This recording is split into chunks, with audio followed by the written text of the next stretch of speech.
Assalamualaikum warahmatullahi wabarakatuh. Andi Cos semua cinta Cos. Kali ini kita akan membahas matematika saintek 4 untuk sesi yang pertama. Baiklah, kita akan langsung saja ke materi.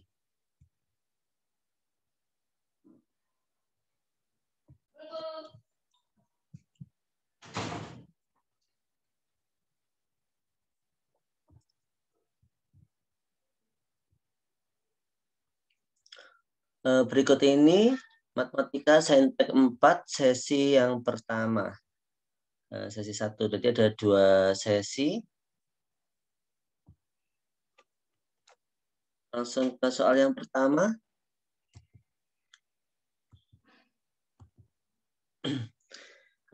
Perhatikan, himpunan XY adalah penyelesaian dari sistem persamaan kuadrat X kuadrat plus Y kuadrat sama dengan 6.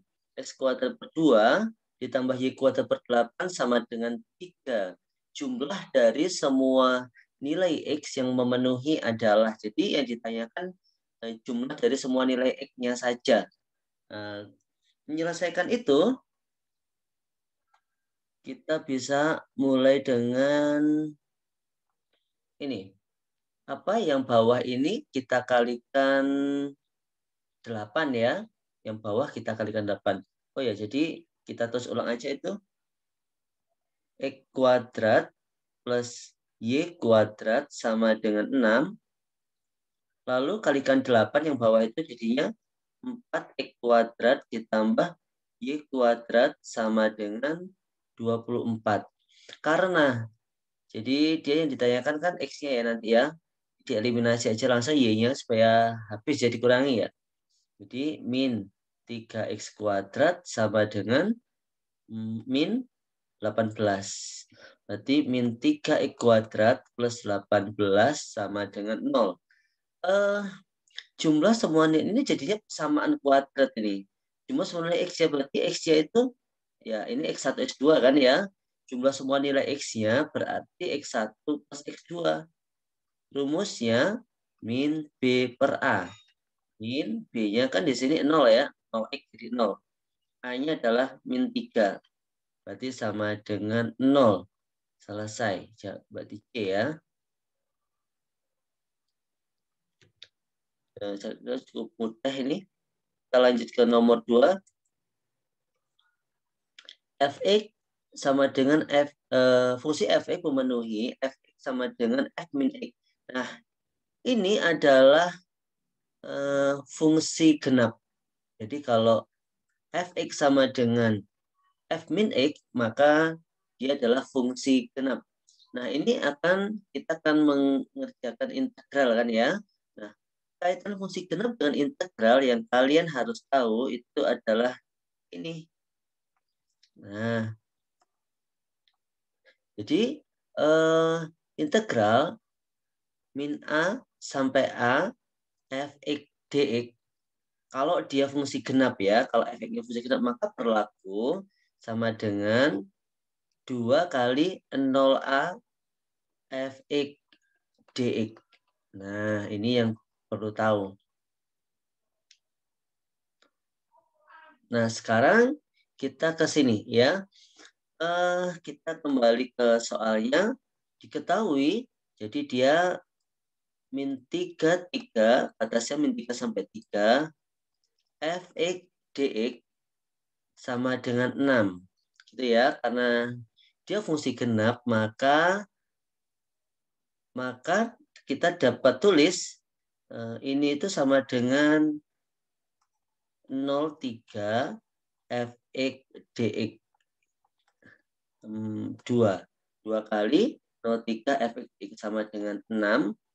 Maka 0,3 Fx dx sama dengan 3.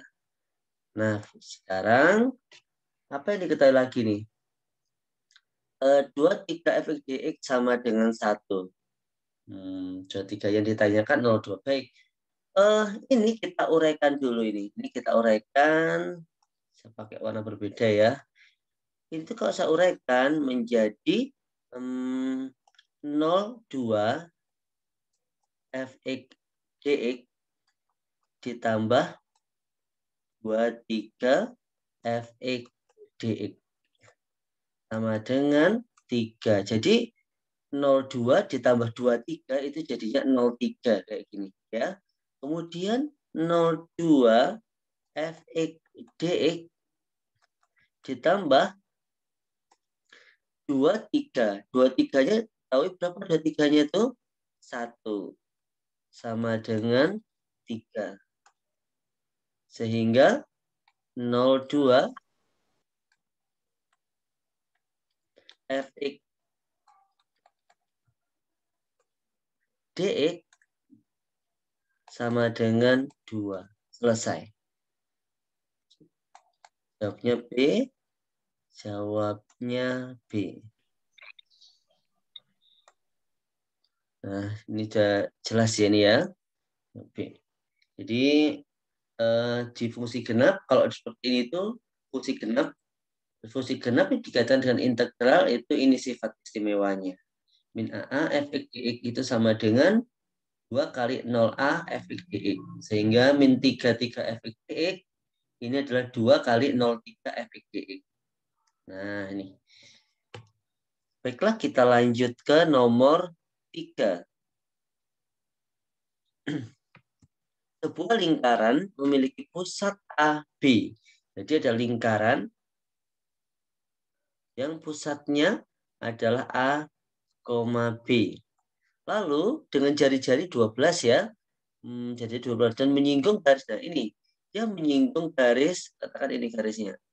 Nah, ini adalah ini sketsanya ya. Min 5 sama dengan 0. Nah, kemudian jari-jari 12. Jadi garis singgung itu kalau di titik singgung dihubungkan dengan pusat, nah kayak gini nanti ya. Ini adalah 12. Ini siku-siku ini. Kemudian nilai 3A plus 4B. Ini yang ditanyakan ya. Oh iya. Kalian nanti akan menggunakan konsep jarak ya, jarak titik ke garis. Jadi jarak titik ke garis itu ini dibuat dihubungkan ke garis yang membentuk siku-siku itu ya. Nah, jarak titik A, B ke garis ya, misalkan garisnya itu gini. AX plus BY plus C sama dengan 0. Jaraknya itu R-nya ini misalkan ya. Nah, maka R-nya nanti adalah titiknya ini kalian masukkan ke sini. Jadi AA ditambah BB plus C per akar A kuadrat ditambah B kuadrat dimutlakkan. Nah, ini. Jadi jarak titik ke garis AX plus BY plus C sama dengan 0. Itu caranya titiknya dimasukkan ke XY-nya ini per A kuadrat plus B kuadrat itu dimutlakkan. Nah, sekarang di sini jaraknya itu sebagai jari-jari ini ya, begini ya. Sehingga 12 ya. 12 sama dengan mutlak ya. Nah, AA berarti ini 3 kali A. Ditambah 4B dikurang 5 per akar A kuadrat plus B kuadrat. Berarti 3 kuadrat ditambah 4 kuadrat. Hingga 12 sama dengan harga mutlak 3A plus 4B min 5 per 5. Gitu. Nah, ini dikalikan silang ke sini 5-nya. Saya taruh di sini ya.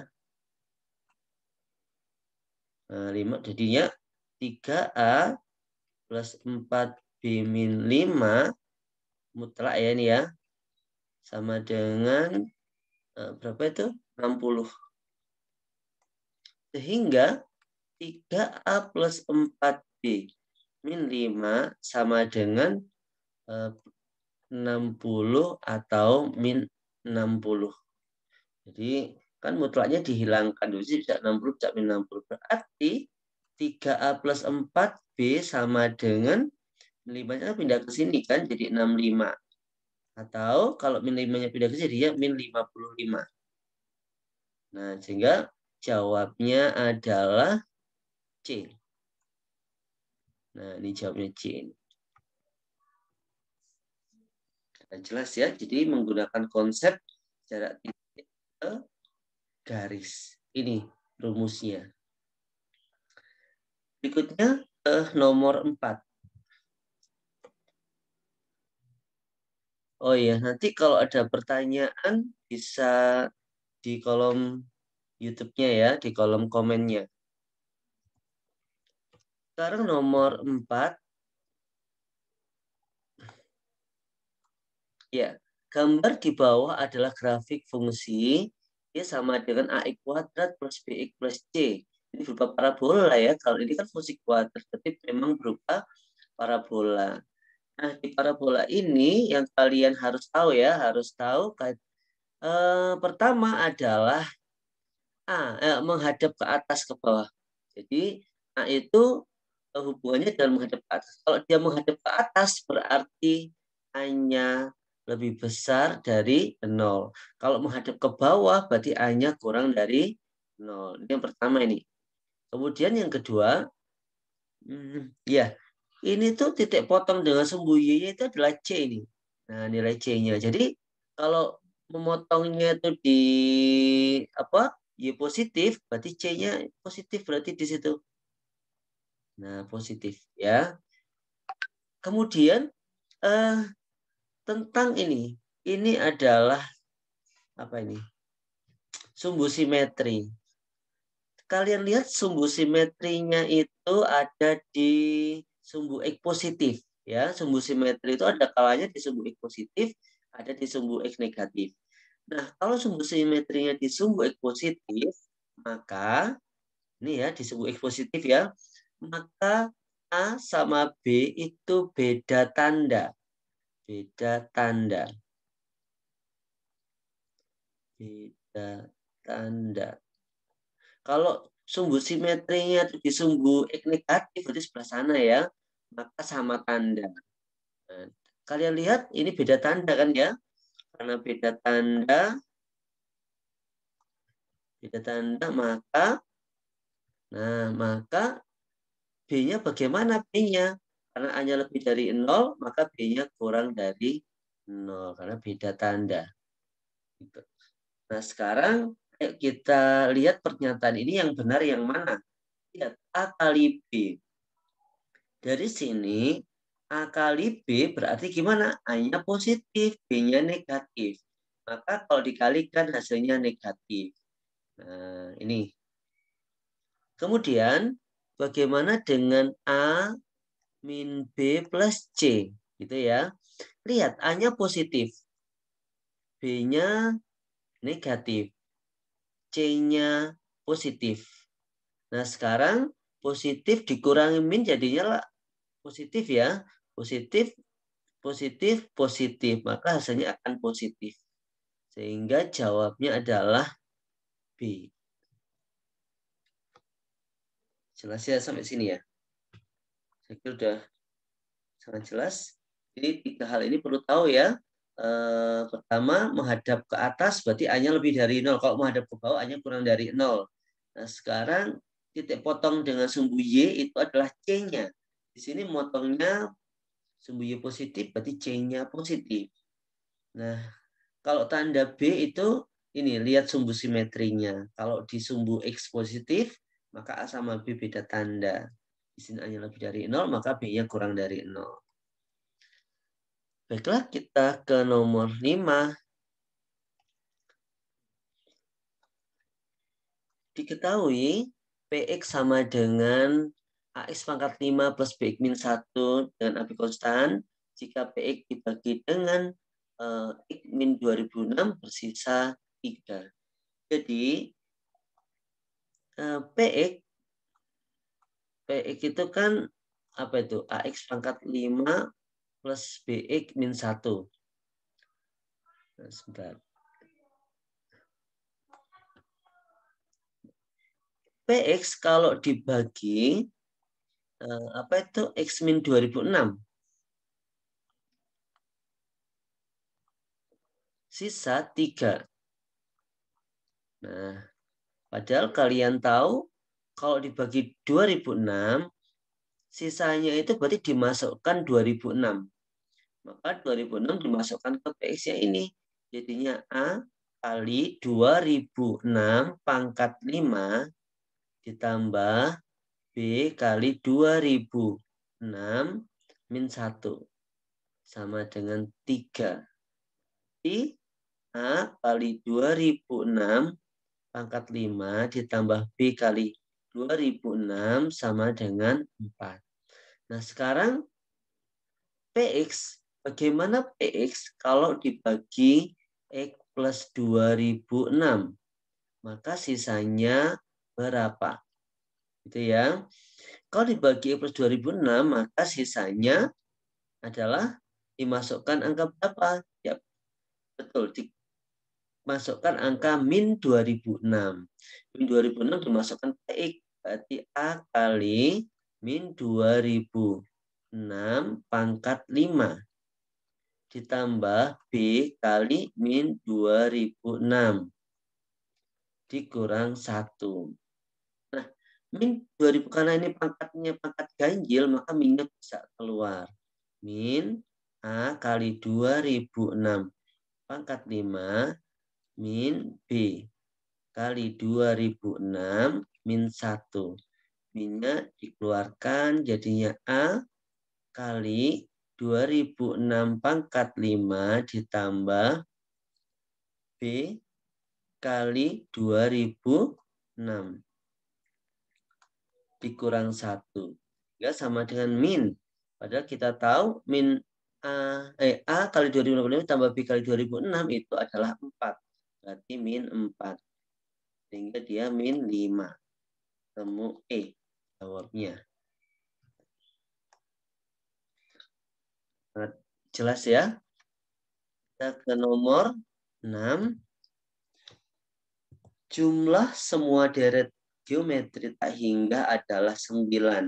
Jadi ini geometri tak hingga ya. Nah, jumlahnya 9. Berarti U1 ditambah U2 ditambah U3, U4 dan seterusnya itu nanti sama dengan 9. Nah, padahal kalian yang ditanyakan nanti apa? Jumlah nomor bersuku bernomor genap. Oh iya. Padahal ini adalah rumusnya A per 1 min R sama dengan 9. Gitu. Nah, sekarang yang diketahui lagi jumlah suku bernomor genap adalah 9 per 4. Jadi suku bernomor genap itu U2 ditambah U4, nanti ditambah U6 gitu ya. U2, U4, U6 gitu. Dan U8 dan seterusnya. Maka rumusnya nanti gimana? Oh iya, rumusnya kan suku pertama per 1 dikurangi rasio. Di sini rasionya yang pertama itu adalah R ya, rasionya ya. Nah, sekarang jadi ini rasionya itu kali R. Nah, ini kali R kali R. Nah, sekarang kalau misalkan berikutnya ini yang bernomor genap kan dimulai dari U2. Kemudian U4 dan seterusnya ya. Suku pertamanya itu U2.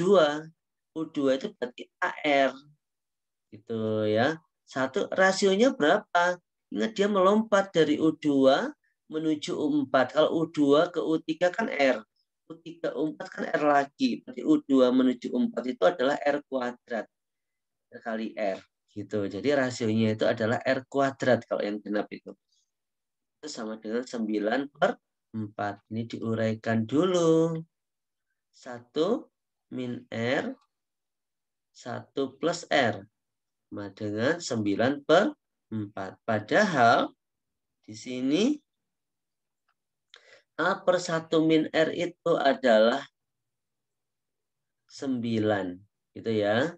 Jadi 9 R per 1 plus R sama dengan 9 per 4. 9-nya bisa dicoret. Kali silang Sini ya. Kali silang jadinya 4R sama dengan 9 ditambah 9R. Ini. Berarti 5R. Ada yang salah ini. Nah, R 9. 9 per 1 plus R. Oh ya, betul. 9. Ini 5R sama dengan min 9. Berarti R-nya sama dengan min 9 per 5. Ini ya. Jadi R-nya itu adalah min 9 per 5. Ada salah ini. Ini kan 1 ya. Berarti ini 1 plus R. Yang salah. Nah, ini.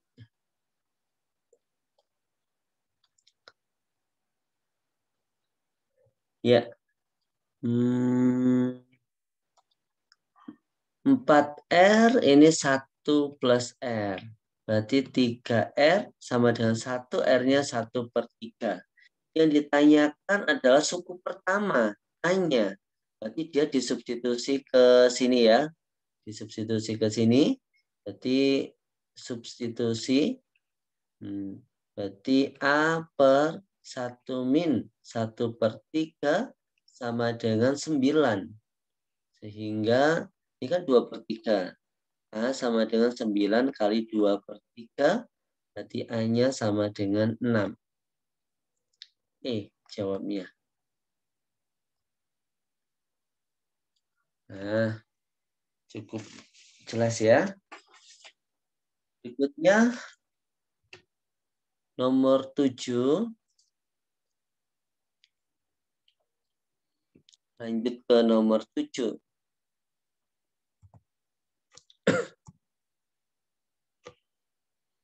Diberikan segi 6 peraturan A, B, C, D, E, F.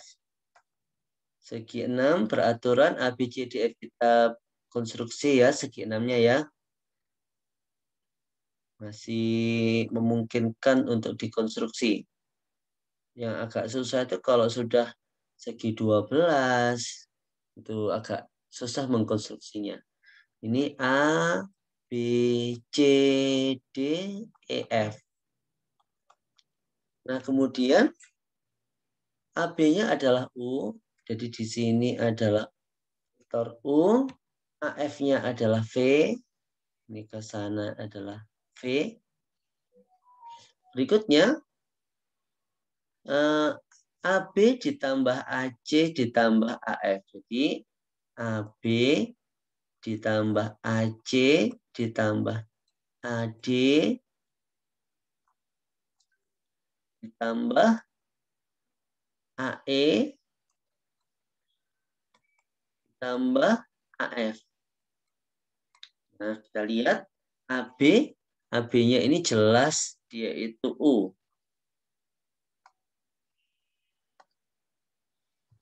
AB-nya ini adalah U. Ditambah AC. Nah, AC-nya, AF-nya aja yang udah kelihatan ini. AF-nya ini adalah V. Nah, gini ya. Kemudian AC, ya AC. AC itu adalah, ini AC ya. AC itu adalah AF ditambah FC. Nah, AF ditambah FC. Di AC itu AF ditambah FC, berarti AF. Jadi saya tulis saja dulu. AF ditambah FC. Nah, gini ya.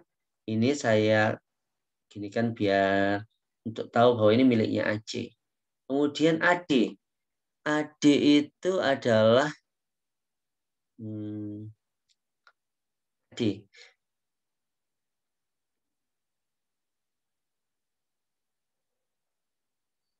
Oh iya. AD ini adalah ini. Ini misalkan O ya. Sebentar. Ini adalah O. Pusatnya gitu. AD itu adalah 2AO. Ini adalah O. Ini 2AO. Nah, biar jelas nanti ya. Kemudian AE. AE itu mana?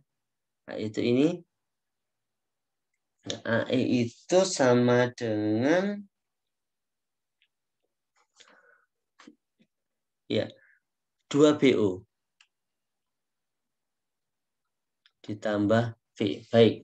Sekarang U ditambah AF, AF-nya itu adalah V, ditambah FC. FC itu adalah 2FO. Gitu ya, 2FO. 2FO, padahal FO itu sama dengan AB. Berarti 2U. Nah, ini ya. Ditambah 2AO, 2AO. AO-nya itu, nah AO ini adalah U ditambah V. Di U ditambah V. Ditambah 2BO, 2BO. BO itu sama dengan AF kan ya? Berarti 2V. Ditambah V. Nah, yang ini BOV. Ya. Sekarang ini kita tambah semuanya. U ditambah 2U itu 3U. 3U tambah 2U. 5U. 5U ditambah. Ini apa nih? 2 BO. BO. V. Ya. Ini V. U ditambah 2U 3U. 3U ini 5U. 5U 2BO, BO itu V, 2V ya. AF itu adalah V. Berarti V plus 2U dijadikan dulu ya. Kemudian AE itu mana AE? AE itu sama dengan U ditambah 2V.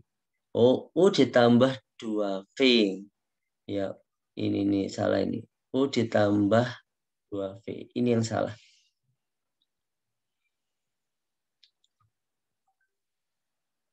AE-nya ini ya.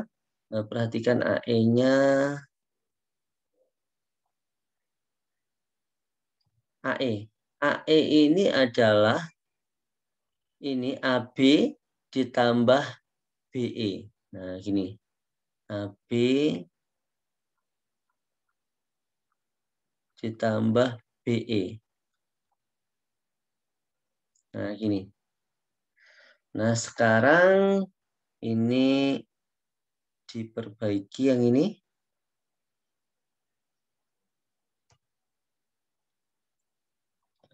AB-nya itu adalah U.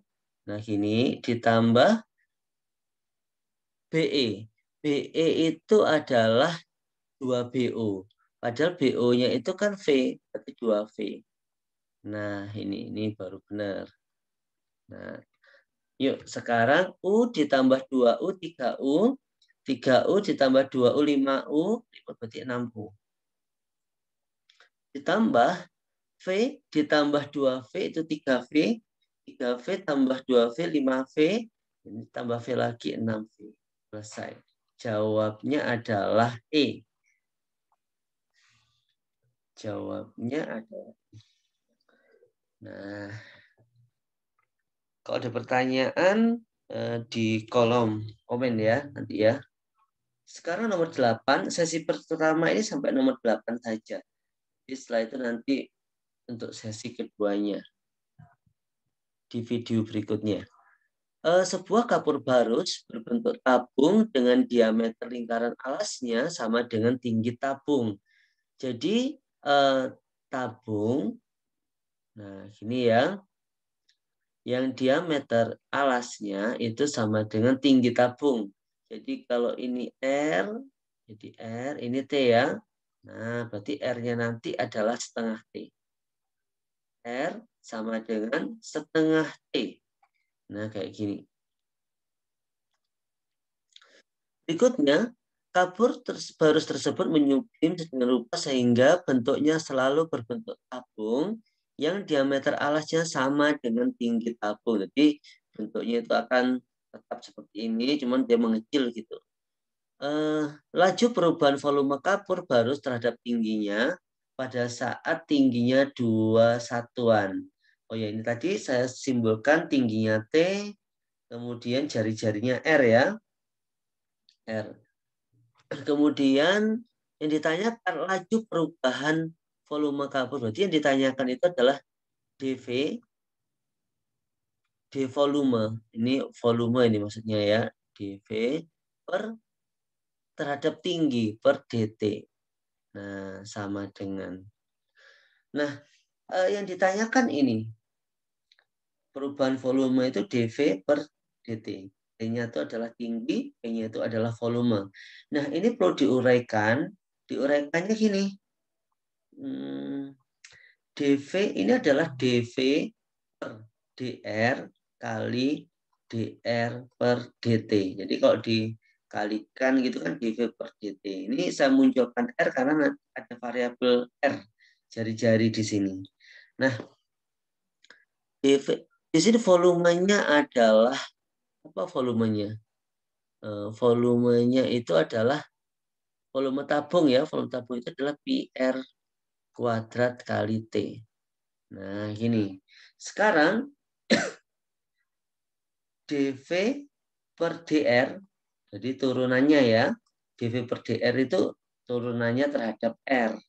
Jadi dV per dr nanti sama dengan 2 pi TR pangkat 1. Itu dV per dr 2 pi TR pangkat 1. Selanjutnya, tadi kan R-nya itu sama dengan setengah T. Nah, kalau gitu dr per dt sama dengan setengah. Itu jadi terhadap T kan, jadi dia itu setengah. Sekarang kita akan coba masukkan ke sini. dV per dr itu adalah 2 pi. Oh iya, tadi pada saat apa tadi pada saat tingginya itu 2. Jadi T-nya 2 ya. T sama dengan 2. Kok 0 sih? 2. Itu dimasukkan ke sini. Berarti 2 pi T, T-nya 2. R, R-nya berapa kalau gitu? 1. Ya kan? R-nya kan setengahnya T. Berarti 4 pi. Nah, kita masukkan ke sini. 4 pi kali setengah. Berarti sama dengan 2 pi. Ini jawabnya. Cukup menarik nih. Nah, nanti dari video ini kalian bisa ulang-ulang ya. Bisa ulang-ulang. Baiklah, untuk sesi pertama ini kita cukupkan sekian. Dan silakan mengikuti untuk video berikutnya untuk sesi yang kedua. Assalamualaikum warahmatullahi wabarakatuh. Adik Cos semua cinta Cos.